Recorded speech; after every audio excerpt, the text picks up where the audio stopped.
হচ্ছে নাকি আল্লাহ জানে। এখন তো সেটাকে বের করে দিয়েছে, ঘুরে আসে মানে নেটের সমস্যার জন্য আর কি। আই নিচাই এত ভয়, এখন তো কিছু হচ্ছে না, 2টা পর্যন্ত টাইম দিচ্ছে তো।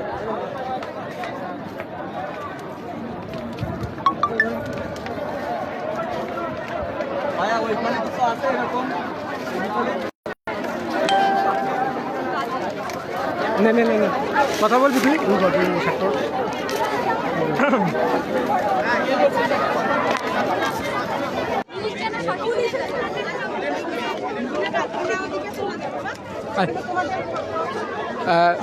সুপ্রিয় দর্শকবৃন্দ, আপনারা কিন্তু দেখতে পাচ্ছেন আমরা এই মুহূর্তে উপস্থিত আছি খুলনা শহরের শিববাড়ি মোড়ে। এখানে কিন্তু কোটা বিরোধী যে আন্দোলনের আজকে সারা দেশে যে গণহত্যা প্রতিবাদ সভা সেটা কিন্তু অনুষ্ঠিত হচ্ছে, আপনারা দেখতে পাচ্ছেন। কিন্তু খুলনা শহরের বিভিন্ন শিক্ষা প্রতিষ্ঠানের ছাত্রছাত্রীরা এখানে কিন্তু অবস্থান করছেন। অন্যদিকে কিন্তু বাংলাদেশ পুলিশ বাহিনী কিন্তু তারা বেশ শক্ত অবস্থানে আছে।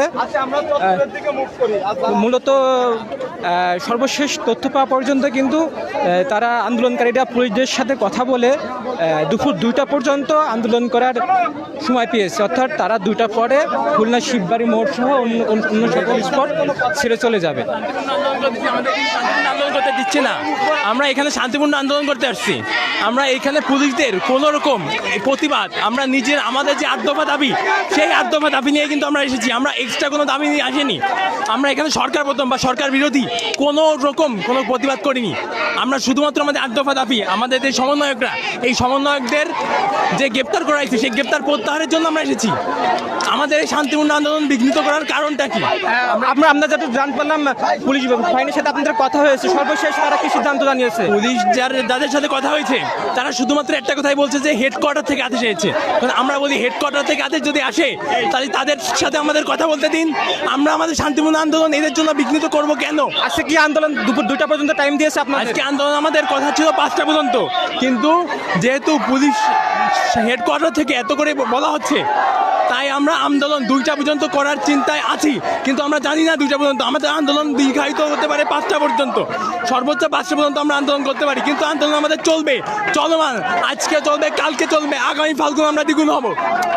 তিনি যেটা বলছিলেন কিন্তু তাদের 5টা পর্যন্ত আন্দোলন করার সময় থাকলেও তারা কিন্তু 2টা পর্যন্ত সময় পেয়েছে। এবং আপনারা কিন্তু দেখতে পাচ্ছেন এইদিকে বেশ শিক্ষার্থীরা কিন্তু বেশ উত্তেজিত অবস্থায় আছে। অন্যদিকে বাংলাদেশ পুলিশ বাহিনী কিন্তু তারা বেশ কঠোর অবস্থানে এবং পরিবেশ নিয়ন্ত্রণ করার বেশ চেষ্টায় আছে। আমার যদি আরেকটা স্টুডেন্টের সাথে কথা বলি।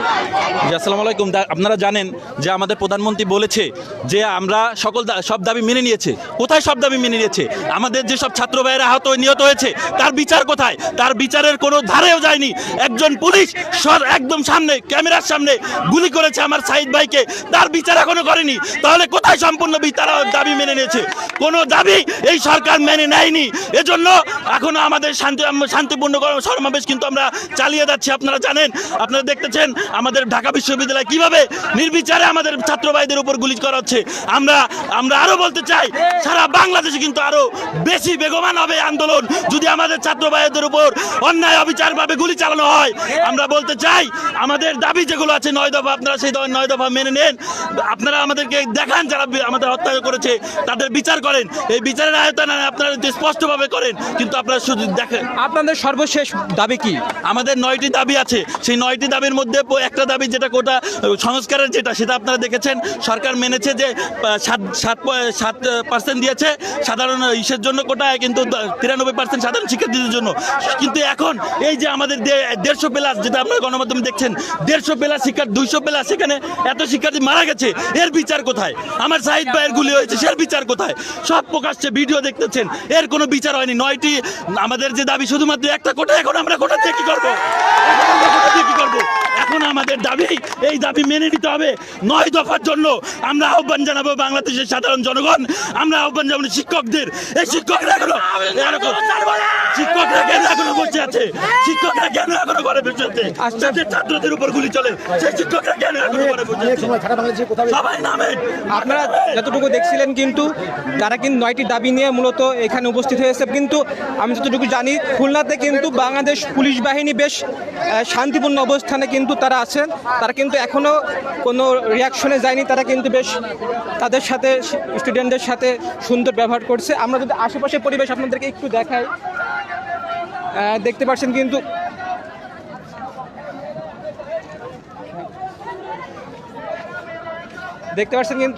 চারিদিকে কিন্তু শিক্ষার্থীদেরকে কিন্তু চারিদিকে কিন্তু পুলিশ বাহিনী খুব কঠোর এবং নিরাপত্তা দিয়ে অবস্থান করছে। অর্থাৎ খুলনাতে কিন্তু এখন পর্যন্ত অর্থাৎ আন্দোলনের শুরু থেকে আজ পর্যন্ত কোনো সহিংসতার ঘটনা দেখা যায়নি।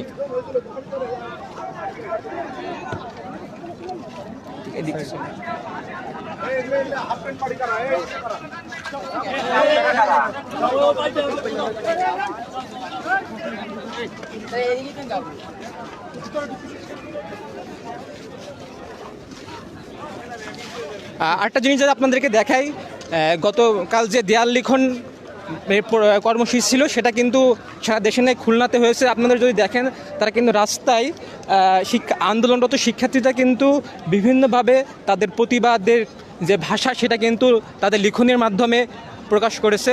এখানে কিন্তু দেখা যাচ্ছে দাবি মানবি যখন মানলি কেন, অর্থাৎ তারা কিন্তু এইভাবে বিভিন্নভাবে প্রতিবাদের ভাষা দিয়ে কিন্তু তাদের প্রতিবাদ কর্মসূচি যেটা আছে সেটা পালন করে যাচ্ছে।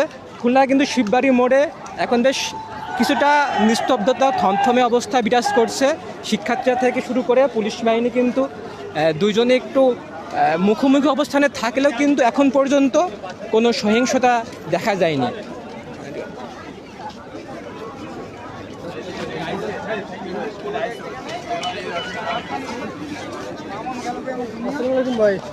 ফোন ধরা তো টাইম এখন হ্যাঁ ভাই, এই আমি ভাই লাইভে আছি, পরে কথা বলছি।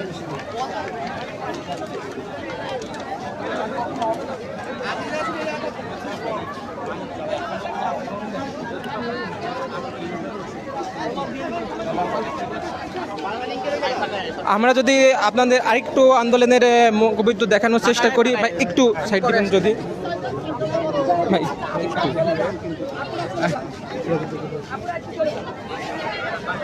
আপনারা এখানে কিন্তু দেখতে পাচ্ছেন কিন্তু সেক্ষেত্রে কিন্তু তাদের যে রাস্তায় কিন্তু চিত্রলিখন বা বিভিন্ন লিখন পদ্ধতির মাধ্যমে তাদের আন্দোলন কিন্তু বজায় রেখেছে।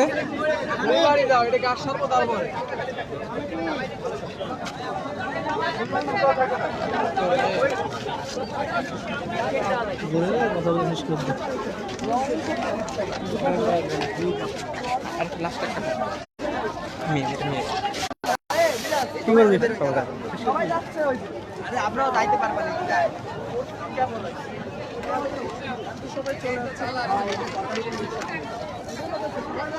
আমার থেকে আমি আগে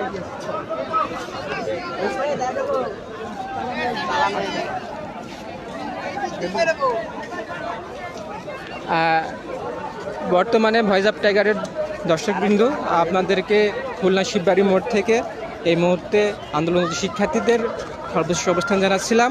আবার অন্য সময় দেখা হবে, আমাদের সঙ্গে থাকুন। ধন্যবাদ।